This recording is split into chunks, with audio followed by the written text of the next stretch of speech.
Assalamualaikum warahmatullahi wabarakatuh. Alhamdulillah, hari ini kita bertemu kembali. Semoga anak-anak senantiasa diberikan kesehatan dan bahagia. Ya. Sebelum mulai pembelajaran, kita awali dulu dengan membaca basmalah. Bismillahirrahmanirrahim. Baik anak-anak, hari ini Ustazah akan mengajak anak-anak belajar tentang PPKN. Yang kita pelajari yaitu tentang keberagaman karakteristik individu yang ada di lingkungan sekitar kita. Nah, selain itu kita juga akan belajar tentang makna bersatu atau makna persatuan dari keragaman yang ada.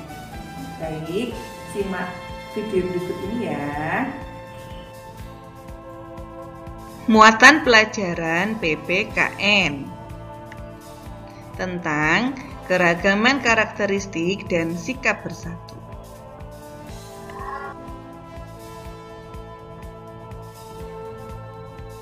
Tujuan pembelajaran pada kali ini yaitu siswa dapat menjelaskan makna keberagaman karakteristik individu di lingkungan sekitar.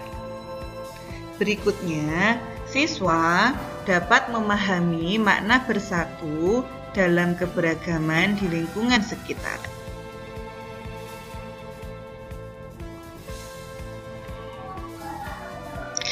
Keragaman yang ada di lingkungan sekolah kita, ya, biasanya ditentukan oleh peran masing-masing individu di lingkungan sekolah tersebut. Misalnya, peran kepala sekolah, beliau bertugas memimpin sekolah. Peran sebagai guru atau ustadz-ustadzah, tugasnya yaitu mengajar ilmu dan mendidik anak-anak. Peran sebagai karyawan tata usaha, tugasnya yaitu mengurus administrasi dan keuangan sekolah.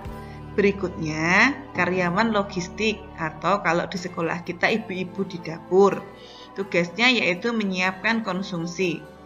Selanjutnya ada petugas kebersihan yang tugasnya membersihkan lingkungan sekolah. Lalu ada petugas keamanan yang tugasnya menjaga keamanan di lingkungan sekolah. Dan ada juga marbot masjid. Nah, tugasnya apa? Yaitu menjaga kebersihan dan keamanan barang-barang yang ada di masjid. Nah, anak-anak, ini adalah keragaman yang ada di lingkungan sekolah kita, tergantung pada peran dan tugas masing-masing. Selanjutnya yaitu contoh keragaman yang ada di bidang olahraga. Di sini ada sepak bola itu ya gambarnya, ya. Nah, dalam bermain sepak bola itu pun juga ada keragaman peran. Ada yang tugasnya sebagai penjaga gawang atau kiper ya. Ada yang tugasnya sebagai penyerang atau striker. Ada yang tugasnya sebagai pemain tengah. Ada sebagai pemain belakang. Dan ada pula yang sebagai kapten. Nah, ini contoh beberapa pemain sepak bola yang menyebabkan keragaman yang ada di permainan tersebut. Selanjutnya, keragaman yang ada di lingkungan sekitar kita. Ya, ada keragaman jenis kelamin ya, ada laki-laki dan ada perempuan. Ada lagi keragaman suku bangsa. Ya, suku bangsa di Indonesia itu beraneka macam. Ada yang dari Aceh, dari Bali, dari Jawa, dari Papua gitu ya.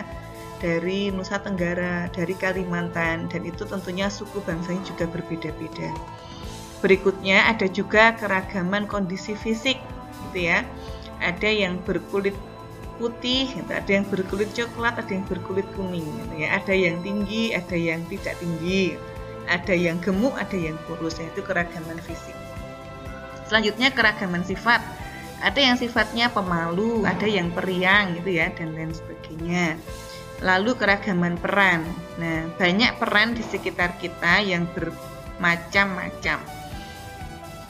Dan keragaman agama ya, di Indonesia ada 6 agama yang diakui pemerintah ya, Islam, Katolik, Kristen, Hindu, Buddha, dan Konghucu. Nah, itu merupakan keragaman yang ada di lingkungan sekitar. Nah, Allah telah memfirmankan di dalam Quran surat Ayub ayat 22 tentang keragaman yang merupakan ciptaan kebesaran Allah, begitu. Dan di antara tanda-tanda kebesarannya, Ia menciptakan langit dan bumi, dan aneka macam perbedaan bahasa dan warna kulit. Sungguh, yang demikian ialah tanda-tanda bagi orang yang berpengetahuan. Jadi, memang Allah menciptakan berbagai macam hal di bumi ini, gitu ya. Bahkan di dunia. Allah menciptakan langit dan bumi yang tentunya berbeda. Allah menciptakan beraneka macam perbedaan bahasa. Bahasa di muka bumi akan berbeda-beda. Bahkan secara fisik juga menciptakan beraneka macam warna kulit. Nah, dan yang demikian itu terdapat tanda-tanda bagi orang yang berpengetahuan, begitu.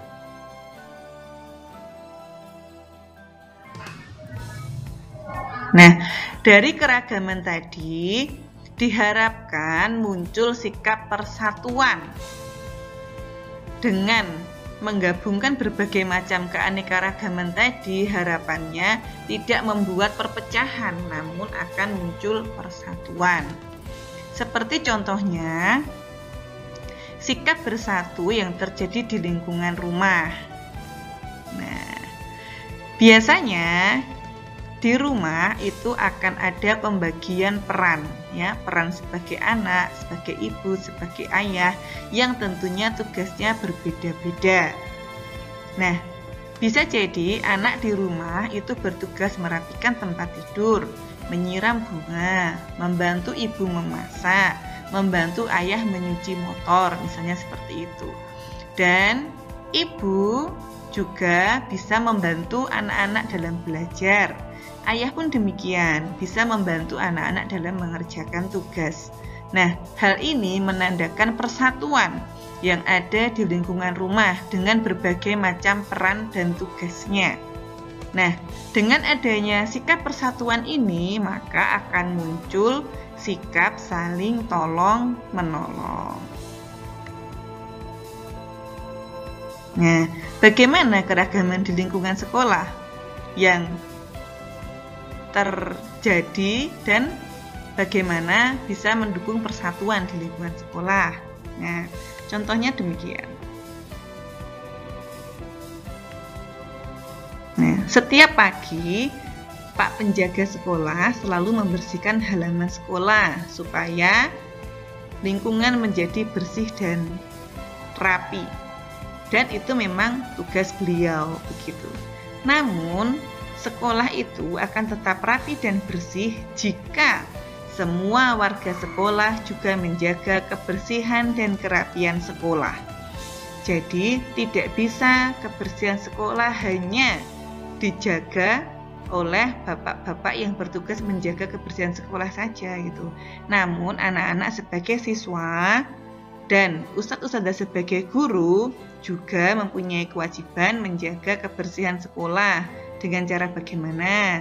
Ya, membuang sampah di tempatnya, meletakkan barang-barang di tempatnya kembali. Nah, itu sudah merupakan upaya kita untuk bersatu menjaga kebersihan dan kerapian di sekolah. Dan masih ada banyak contoh-contoh yang lain, gitu ya. Sikap bersatu yang ada di lingkungan masyarakat. Contohnya, ya, menengok tetangga yang sakit. Jadi, biasanya di masyarakat jika ada tetangga yang sakit itu ditengok bersama-sama. Namun dalam situasi pandemi seperti ini, kita harus berhati-hati saat menengok. Jangan sampai kita menengok tetangga kita yang terkena COVID, begitu ya. Nah, kita juga harus tetap mematuhi protokol kesehatan saat menengok tetangga kita. Tetap memakai masker, tetap menjaga jarak, dan tetap mencuci tangan dengan menggunakan sabun. Nah, sikap bersatu berikutnya yaitu bisa dengan cara mengumpulkan sembako yang nanti akan dibagikan untuk warga yang terdampak COVID.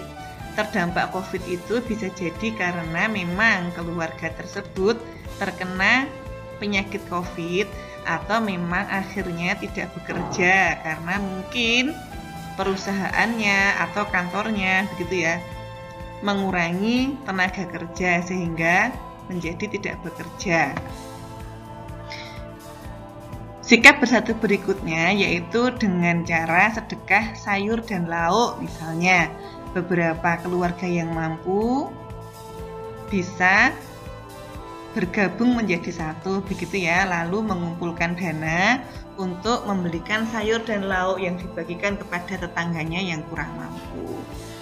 Lalu sikap bersatu berikutnya dengan cara membantu tetangga yang membutuhkan. Misalnya di sebuah keluarga ada yang anggota keluarganya meninggal. Nah, tentunya diperlukan bantuan dari tetangga-tetangga di sekitarnya, dari menata tempat tinggalnya begitu, atau mungkin memasang tenda, meminjamkan kursi gitu ya, dalam menyucikan jenazahnya gitu ya, bahkan sampai dalam pemakamannya. Itu tetap perlu persatuan dengan lingkungan masyarakat.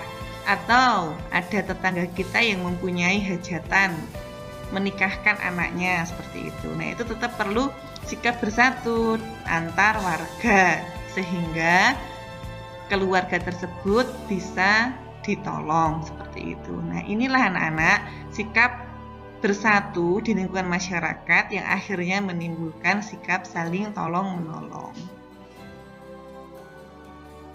Demikian tadi pembelajaran kali ini. Semoga apa yang kita pelajari bermanfaat bagi anak-anak semua dan menambah ilmu bagi anak-anak semua. Ustazah mohon maaf jika ada kekurangan. Tetap semangat belajar di rumah dan jangan lupa lakukan 3M. Apa itu 3M?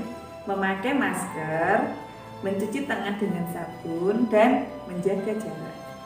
Ya, kita akhiri pembelajaran dengan membaca hamdalah. Alhamdulillahirabbil alamin.